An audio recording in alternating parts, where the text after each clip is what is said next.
يا ترى البنات فين دلوقتي؟ انا كنت متخيل ان هم هيرجعوا. يرجعوا ايه؟ دول كلموني بطريقة وحشة جدا وكانوا عايزين يمشوا. كويس انا ارتحت منهم، انا بقالي كام سنة مستحملاهم.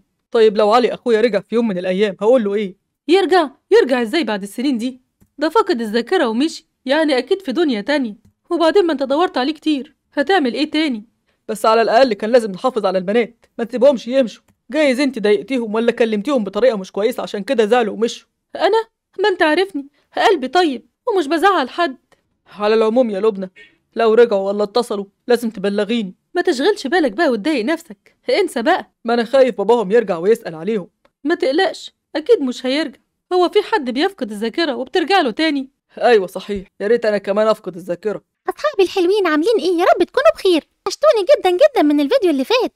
يلا انزلوا حالا تحت الفيديو اعملوا لايك، واللي مش مشترك يشترك في القناة، واكتبوا لي كومنت حلو وقولوا لي رأيكم في الفيديو. يلا حالا اعملوا لايك، بحبكم يا أحلى اخوات في الدنيا. تعالي يا هنا ندخل نسأل الست دي على شغل.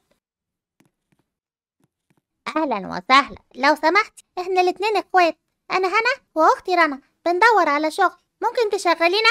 انتوا صغيرين مش هتعرفوا تشتغلوا، هتبوظوا لي الدنيا. يلا يا حبيبتي انت وهي من هنا. طيب جربينا، ده احنا شاطرين قوي. دي طنط مرات عمو كانت بتخلينا نعمل كل حاجة. أيوة أنا اللي كنت بنظف المطبخ وأنا اللي كنت بمسح البيت كله. أنا مش محتاجة حد يشتغل، يلا اتفضلوا. طيب احنا ممكن نشتغل موديل، يعني نلبس اللبس وتصورينا بيه، على فكرة هيبقى شكلنا حلو قوي وناس كتير هتيجي تشتري من عندك. فكرة حلوة يا هنا، خلاص أنا موافقة أشتغل الشغل ده، شغلينا معاكي بقى يا طنط. يلا يا حبيبتي انت وهي، مش ناقصة هبل على الصبح. خلاص يلا بينا يا رنا، على فكرة انت الخسرانة. أيوة كان هيجيلك زباين كتير، فقرية صحيح. هنعمل ايه يا هنا؟ وانت بتسأليني ليه؟ ما انت مش عاجبك أفكار وهي دي أفكار. طيب أقولك نجرب نص ساعة بس. لا يعني لا، يلا بينا. ولا ليه؟ ما احنا في الشارع اهو زينا زي الشحاتين بالظبط. هقولك يا رنا، انت مش عايزانا نشهد عشان خايفة ان اصحابنا اللي كانوا في المدرسة يشوفونا. ايه رأيك بقى نمشي من هنا خالص، نسيب المدينة كلها؟ نسيب المدينة؟ وهنروح فين؟ نركب الباص ونروح اي مدينة تانية، احنا كده ولا كده ملناش اهل، وعمي سابنا خلاص ومشي، يعني هنا زي هناك. تفتكري هنعرف نعيش في مكان تاني؟ ايوه عادي هنعرف نعيش. يلا بقى نركب القطر ولا الباص. ماشي يلا بينا.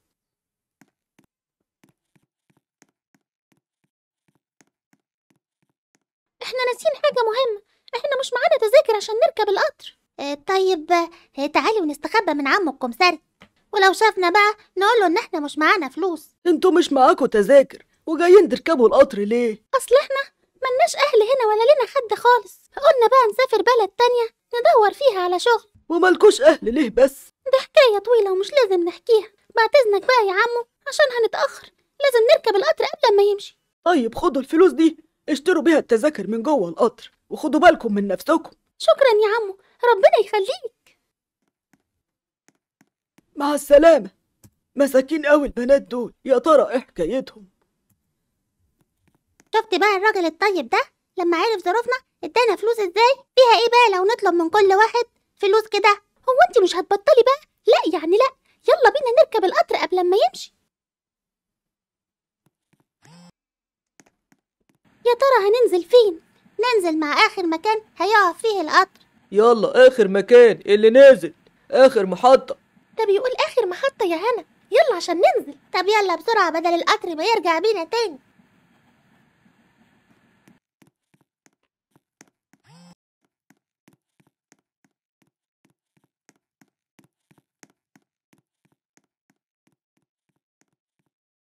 ايه ده؟ ايه المدينة الجميلة دي؟ ده حلوة قوي، دي احلى بكتير من المدينة بتاعتنا.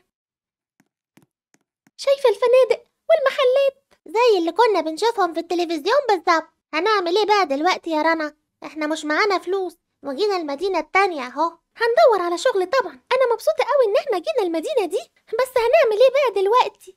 هندور على مكان نرتاح فيه. انا بصراحة جعانة وعايزة اكل. ناكل؟ احنا صحيح مش معانا فلوس. عادي هنتصرف. ونسينا حاجة مهمة كمان يا هنا. نسينا ايه تاني؟ الشنط بتاعتنا. يا خبر، نسينا الشنط؟ ده احنا مش معانا لبس غير اللي احنا لابسينه ده، يعني كده هنفضل باللبس بتاعنا ده. انا زعلانة قوي، كان نفسي اغير لبسي، ده احنا بقالنا يومين لابسينه. طيب مش مهم اللبس، المهم عايزين ناكل. مفيش حل بقى غير ان احنا نفضل واقفين هنا، وكل اللي رايح واللي جاي نقول له حاجة لله، اهي تبقى مساعدة، نشتري لبس ونشتري اكل. يوه لا يا هنا، مش هعمل كده. تعالي بقى دلوقتي نشوف مكان نرتاح فيه وبعدين نفكر. طيب تعالي نمشي من هنا نشوف بقى هنروح فين.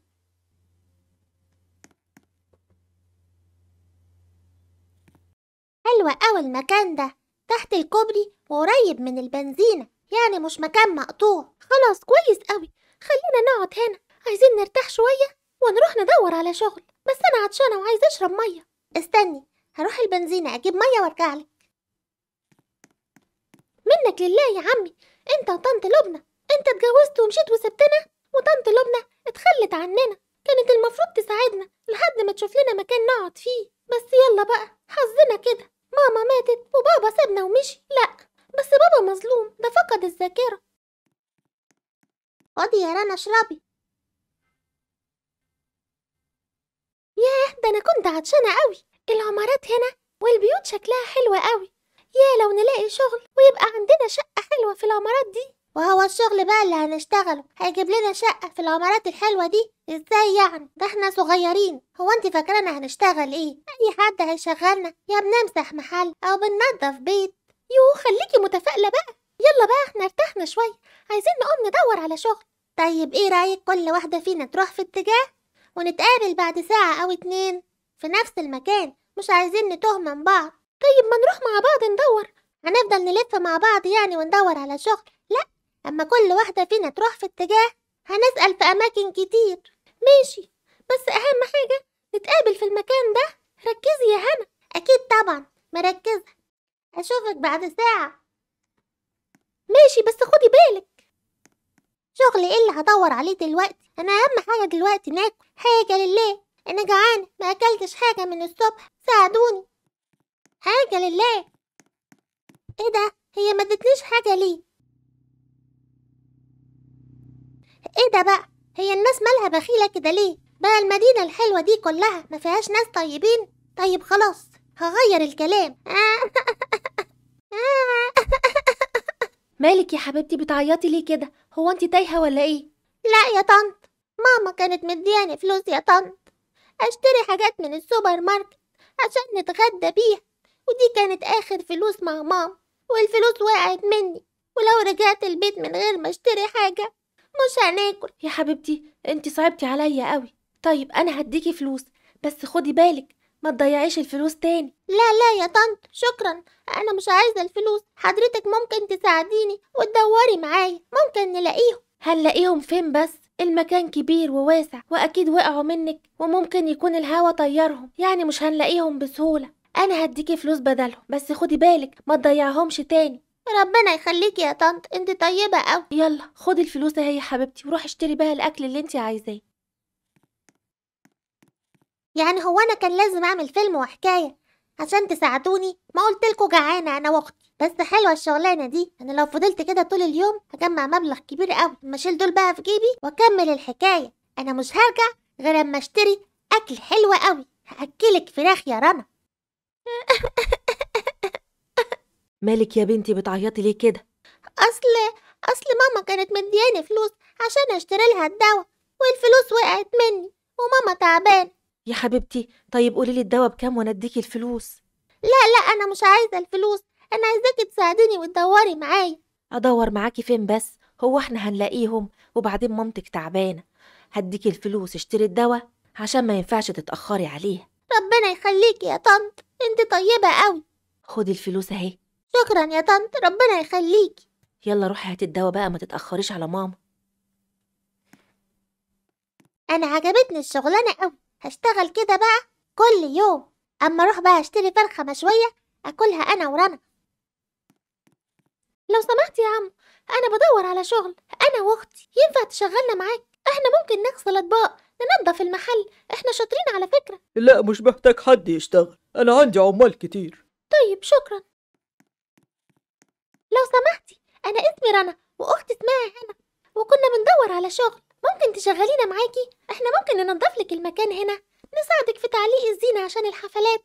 أرجوكي ما ترفضيش، احنا محتاجين شغل. للأسف أنا ما عنديش شغل دلوقتي خالص، لو احتجت حد يشتغل معايا هبقى أقولك. شكرا. معقول من بدري بلف على شغل ومفيش حد عايز يشغلني؟ انا تعبت بقى، كفايه كده. اما ارجع بقى اشوف هنا رجعت ولا لسه. يا رب تكون لقت شغل. انا حتى مش عارفه هناكل ايه. ايه ده؟ هي هنا لسه ما رجعتش؟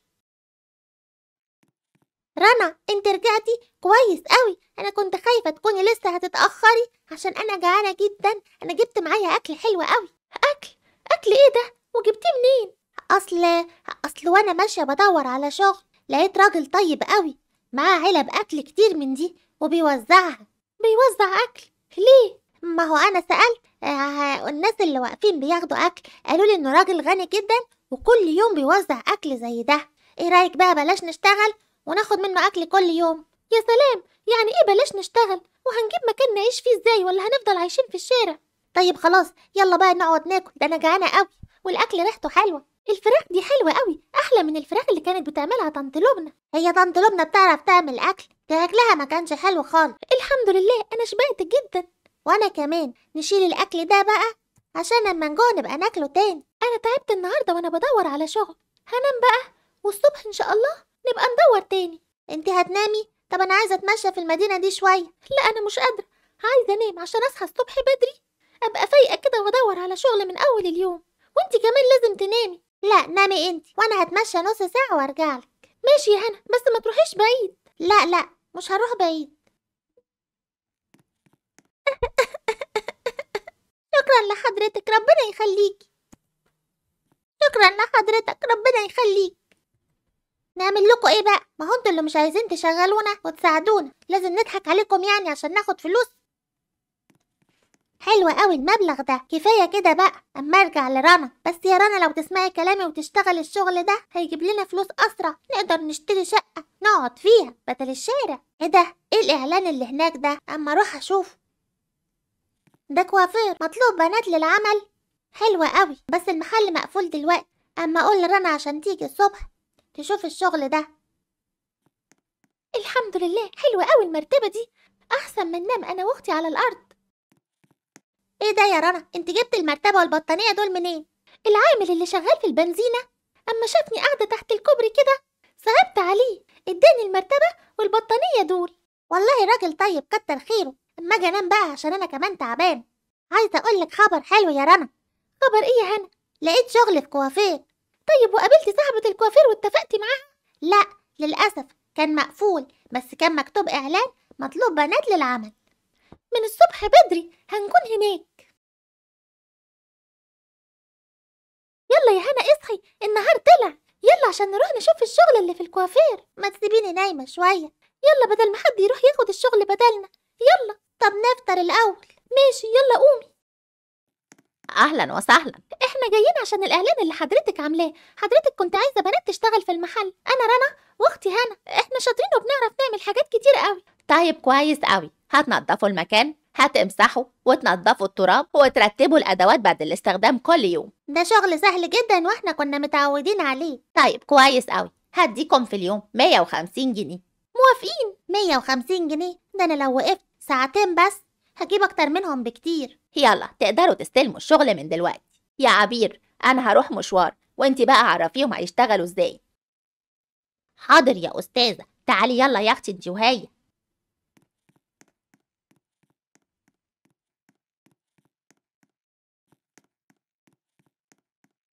بصي بقى انتي وهي، عايزة المكان ينضف في 5 دقايق، وخدوا بالكم عشان لا توقعوا حاجة ولا تكسروا حاجة. حاضر. هي مالها معوجة كده ليه وكأن مش عاجبها حاجة؟ هو احنا بنشتغل عندها؟ ما هي بتشتغل زيها زينا. ملناش دعوة يا هنا، أنا ما صدقت لقينا شغل. يلا ننضف واحنا ساكتين. بس لو تسمعي كلامي. أسمع كلامك في إيه؟ ولا حاجة، اشتغلي يا أختي.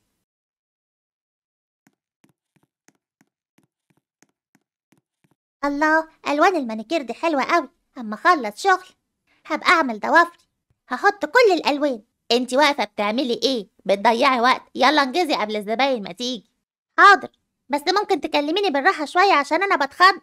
معلش ما خدتش بالي إنك حساسة وكيوت. اشتغلي يا أختي. ازيك يا عبير؟ عايزاكي بقى تعملي لي شعري، عندي مناسبة. اهلا يا استاذه منى. عينيا، هعمل لك احلى تسريحه، اتفضلي. بنتي يا رنا.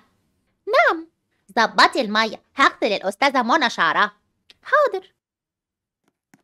ايه رايك بقى يا استاذه منى في تسريحه شعرك؟ حلوة قوي يا عبير. مش قلتلك هتعجبك؟ اتفضلي يا عبير، خدي الفلوس دي عشانك. شكرا يا استاذه منى. هو انا عملت حاجه؟ انتي تعبتي، وكفاية ان التسريحة عجبتني وحلوة قوي. متشكرة جدا. يا بنت الايه، كل دي فلوس عشان تسريحه؟ واحنا هننضف ونمسح ونعمل حاجات كتير ب150 جنيه بس. احنا لازم نتعلم نعمل الشعر احنا كمان عشان الفلوس تبقى اكتر ونقدر نشتري شقة او نأجرها. مالك انت وهي واقفين بتبصولي كده ليه؟ يلا هاتوا المساحه ونضفوا، نضفوا الميه دي واكنسوا الشعر ده. هي اختي.